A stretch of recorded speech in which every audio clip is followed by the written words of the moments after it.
PTI के four front पर जो है या face of PTI Rauf Hasan साहब हमारे साथ मौजूद हैं. A bit scarred face of PTI. Sorry to say that. I hope you're feeling well now. No, it's not a scarred. You're talking about my face. हाँ, scarred face. हाँ. नहीं मिला आप? क्या अपडेट है उसके ऊपर? कुछ भी नहीं. We should not call them the word. ऐसे काम करवा के मुल्जिमों को पकड़वाया नहीं जाता, बचाया जाता. Right. So. Okay. So let's forget it. आपने तो पहले ही कहा था कि आपको उम्मीद नहीं है. मैंने कह दिया था. तो you're okay with it.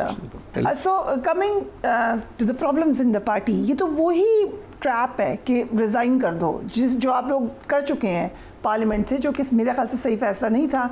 ये उस तरफ क्यों जा रही है पार्टी दोबारा? कोई रेजिग्नेशंस नहीं होंगे पार्टी में. ये सब पार्टी के लोग हैं, पार्टी में रहेंगे. और अगर कोई किसी के छोटा मोटा कोई स्ट्रैटेजी के ऊपर कोई इख्तलाफ है तो वो पार्टी के फोरम्स के ऊपर बैठ के डिस्कस करके उनको हल किया जा सकता है. कोई बंदा, ये सब हमारे हरावल दस्ते के दोस्त बच्चे हैं, सब लोग हैं और कोई कहीं नहीं जा रहा. खान साहब को 1 साल हो गया ना. देखिए खान साहब, मैं भी अपसेट हूँ.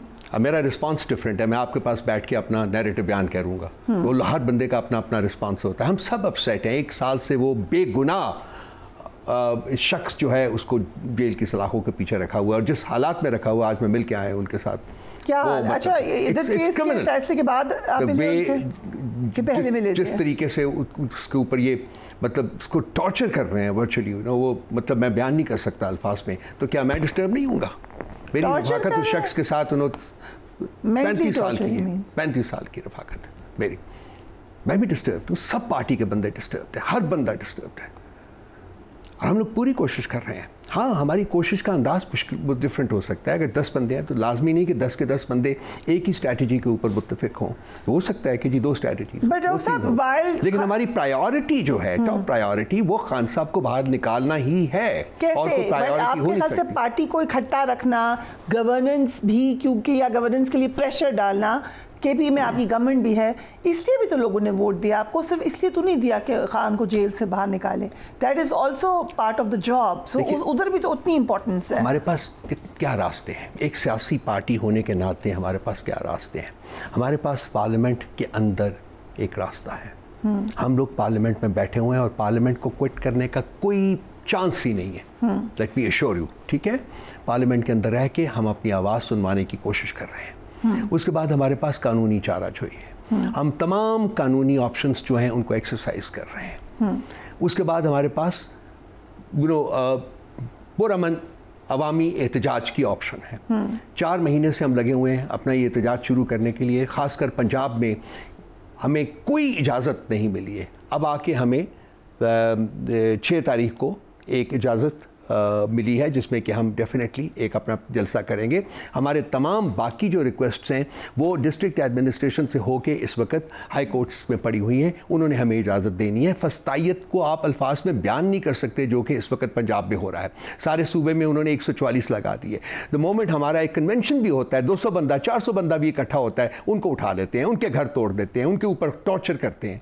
तो इस किस्म के माहौल में एक प्रैक्टिकल एस्पेक्ट ये होता है कि जी बैठ के अगर किसी का कोई डिफरिंग ओपिनियन भी है तो वो बैठ के पार्टी फोरम के ऊपर बात करें. तो सही कि हम सब परेशान हैं उनको देखकर. हम पहले दिन से परेशान हैं कि man should not have been there in the jail. लेकिन वो उन्होंने क्लियरली कहा है कोई रिलीफ नहीं मांगता, कोई डील नहीं करूँगा. राइट. मैं सुरखरू होकर यहाँ से निकलूंगा और जब भी निकलूंगा जितनी देर रखना चाहते हैं रख ले. उनके अल्फाज हैं, मैं बयान कर रहा हूँ. कहते हैं मैं इनके साथ कोई डील. कल के शहबाज शरीफ के ऑफर के जवाब में कहते हैं सवाल ही पैदा नहीं होता कि हम इन चोरों डाकुओं से बात करें. ये रिजिडिटी नहीं है. देखो रिजिडिटी नहीं है, ये असूल पसंदी है. ये असूल पसंदी है. इस मुल्क में इस मुल्क में असूल का कत्ल किया गया है, सच का कत्ल किया गया है. ये कौन सा असूल है कि हम आर्मी चीफ से बात करेंगे, प्राइम मिनिस्टर से नहीं करेंगे? हम लोग अपनी लड़ाई लड़ रहे हैं, अपनी जद्दोजहद कर रहे हैं. आर्मी चीफ से भी बात नहीं करेंगे. से बात करनी पड़ेगी, उनको बताना पड़ेगा. बाकी हमारी जंग जो है वो कानूनी मैदान में है, वो पार्लियामेंट के अंदर है. And it now hopefully very soon वो अवामी लेवल के ऊपर होगी हमारी जद्दोजहद. So you will talk to the army chief. He doesn't want to talk to you, but if he does, नहीं है ना जी. So you're ready to talk to him. We will talk to him. Yes, we will. हमारा दरवाजा खुला हुआ है उनके साथ. मैंडेट चोरों के साथ बात नहीं करेंगे. बिल्कुल. किसी सूरत में. फवाद चौधरी साहब पुराने लीडर हैं, वापस आए हैं, कुछ कहा है उन्होंने आपके बारे में, जरा देख लें. I don't think आप छोटी सी लीडरशिप है, लेकिन वो क्या आपको ही रहे हैं. एक सेंटेंस पे जवाब and then we move on. घटिया लोगों के साथ इंसान घटिया नहीं होता। आगे चलिए, I think आगे चलिए, let's move on। लेकिन जो एक question, I'm sorry, let's move on। लेकिन जो एक बात इंपॉर्टेंट है, I won't respond। सर आप no, मैंने कहना था जो कह बट आप डिनाई तो कर सकते हैं कि आपने एड्रेसेस नहीं दिए। वो कह रहे हैं सोशल मीडिया टीम के सारे एड्रेसेस जो मैंने दिए वो निकाल के देख लें, वहाँ जाके आप निकाल के देख लीजिए जो मैंने स्टेटमेंट दी है। आपने एड्रेसेस नहीं दिए? नहीं, you haven't। Why do I have to respond to a person who has no relevance? He's got no relevance in PTI now। He's not part of the PTI। आज खान साहब ने कहा है कि इनके बारे में कोई बात ही नहीं होगी। आज भी कहा है। You specifically asked ji for कहा है, और सब लोगों के बारे में जिनको लॉन्च किया गया है। But फवाद चौधरी के बारे में सब including Fawad, including him। And what did he say? इनके बारे में कोई बात होगी नहीं। But he is claiming कि मेरी उनसे मुलाकात हो चुकी है। अच्छा, let's move on, please. For God's sake, let's not waste so time. My time is very precious. Okay, so but they're never coming back to PTI। Let's move on। एक दफा और फिर कह देंगे they're never coming back to PTI। This is what I have just said, what Khan साहब said। इनके बारे में कोई बात नहीं होगी। बात ही नहीं होगी, अभी नहीं होगी या कभी भी नहीं होगी। I am not देखिए, मैं खासा वक्त जाया कर चुका हूं। छोड़ दे, पुरानी पीटीआई को छोड़ दे। I can see you visibly upset about that, but Mohammad Zubair तो पीटीआई के नहीं हैं, वो तो पीएमएलएन के हैं। अगर वो आते हैं तो विल ही बी वेलकम? सब खान साहब ने फैसले करने हैं। देखिए, मैं बार-बार कह चुका हूं वो को पार्टी में थे ही नहीं।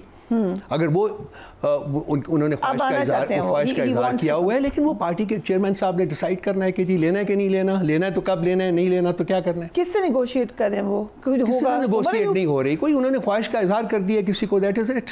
अच्छा, अभी इसके ऊपर पार्टी किसी इसी पे डिस्कशन होगी या ओनली खान साहब? द सोल प्रेरोगेटिव जो है वो उनके पास है, खान साहब के पास। राइट। सो अब अभी आपने कहा कि हम बहुत सख्त डिप्रेस्ड हैं। What's going on? डिप्रेस्ड नहीं है, हम लोग डिस्टर्ब्ड हैं। The word is depressed, disturbed seeing के खान साहब is there, has been there for almost a year now. और आज जो इद्दत का इन्होंने जो फैसला दिया, क्या वो मतलब किसी एक सिविलाइज्ड कंट्री के ऊपर ये मुकदमा भी बन सकता है? I mean, what kind of a shameful act is this? It's unfortunate। It's so bloody unfortunate। हमने देखा कि अमेरिकी कांग्रेस की करारदाद पेश हुई, उसमें पाकिस्तान के इलेक्शन में जो बेकायदगियाँ हैं और इंसानी हकूक़ की खिलाफ वर्जियों के हवाले से बात उन्होंने की।